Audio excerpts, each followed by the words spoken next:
ముఖ్యమంత్రి కేసీఆర్ పై వైఎస్ఆర్ తెలంగాణ పార్టీ అధ్యక్షురాలు వైఎస్ షర్మిల తీవ్ర స్థాయిలో విమర్శలు గుప్పించారు. అంబేద్కర్ జయంతి సందర్భంగా ఆమె ఘనంగా నివాళులర్పించారు.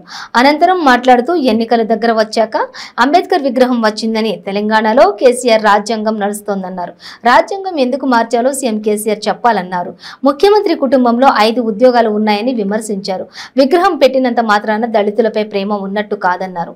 సీఎం కేసీఆర్ రాజ్యాంగంలో ప్రజలకు హక్కులు లేవని, ఆయన రాజ్యాంగాన్ని అవమానపరిచారని షర్మిల అన్నారు. బీఆర్ఎస్ రాజ్యాంగంలో ప్రతిపక్షాలకు కొట్లాడే హక్కు లేదని, దళితులను అన్ని రకాలుగా సీఎం కేసీఆర్ మోసం చేశారని ఆరోపించారు.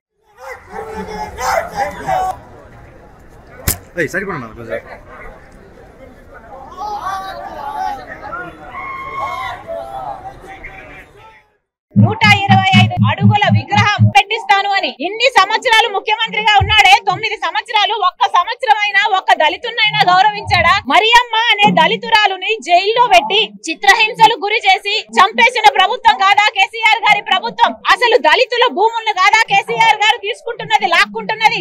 దళితులకు ఇచ్చిన అసైన్డ్ భూముల్లో కదా ఈ రోజు ప్రజా రైతు వేదికైనా దళితుల భూముల్లోనే కడుతున్నారు, లేకపోతే శ్మశానాలకైనా దళితుల భూములనే గుంజుకుంటున్నారు, లేకపోతే పల్లె ప్రకృతికైనా దళితుల భూములనే గుంజుకుంటున్నారు.